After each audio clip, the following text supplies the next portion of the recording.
Hello বন্ধুরা, সব কেমন আছো?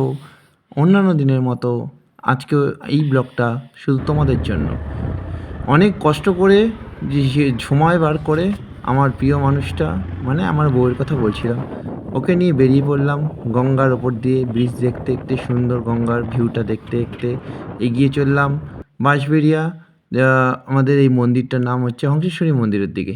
আমাদের যাত্রা ছিল হংসেশ্বরী মন্দির। সেই অপরূপ দৃশ্য, আজকে কতদিন ধরে এই মন্দিরে আসবো আর আসা আর হচ্ছে না।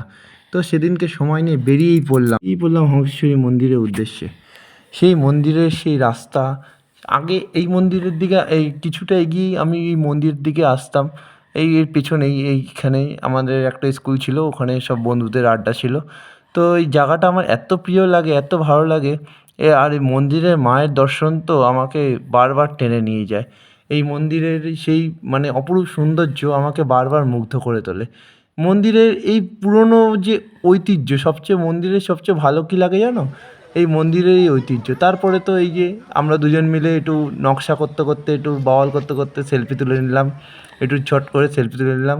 আর এই যে গার্ডেনটা দেখছো না, এখানটায় গোলাপ গাছগুলো, উফ, জাস্ট অসাধারণ। এইবার আমরা আস্তে আস্তে মন্দিরের মধ্যে প্রবেশ করছি।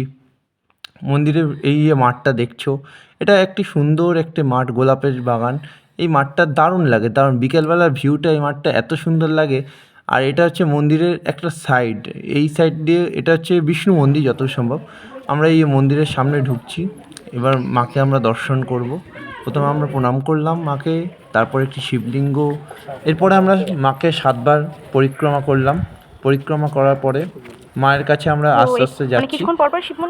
তো সেখানে এই মন্দিরে একটা পৌরাণিক কাহিনী আছে, লোকমুখে কথা শোনা, যে এই মা প্রচণ্ড জাগ্রত মা। এবং আমার ঠাকুমা এবং দাদুর কাছে শোনা যে কোনো একটা সময় এই মন্দিরে মায়ের গয়না চুরি হয়ে গেছিলো, এবং ডাকাতেরা সেখান থেকে মায়ের গয়না চুরি করে যখন পালাচ্ছিল, তখন এই মায়ের মন্দিরের চারপাশে অটোমেটিক মানে নিজে নিজেই নদী তৈরি হয়ে গেল, এবং সেই নদী দিয়ে তাদেরকে নাকি আটকে দেওয়া হয়েছে। তো প্রথম অবস্থা আমরা মাকে দেখাতে পারিনি, পরে আমরা অনুমতি নিয়ে এখানকার মানুষদের কাছে, পুরোহিতের অনুমতি নিয়ে আমরা মাকে তোমাদের অল্প একটু দেখানোর সুযোগ পেলাম। তো এই কাহিনিটা সত্যি আমার খুব ভালো লেগেছে, এবং আমার যে এই যে মাকে নিয়ে যে এই মন্দিরের এত রহস্য, আমি এটা অনেক দিন ধরে জানার চেষ্টা করছি, কিন্তু জানা হয়নি। তো যেটা জানা হয়নি সেটা না জানাই থাক। তো এরপরে আমরা মন্দির থেকে বেরিয়ে গেলাম, আমি আর আমার গিন্নি মিলে মন্দির থেকে বেরিয়ে এরপরে আমরা খাওয়া দাওয়া করলাম, পাপড়ি চাট খেলাম। তো আজকের মতো বন্ধুরা এখানেই টাটা, বিদায় নিচ্ছি। কথা হচ্ছে পরের ব্লগে।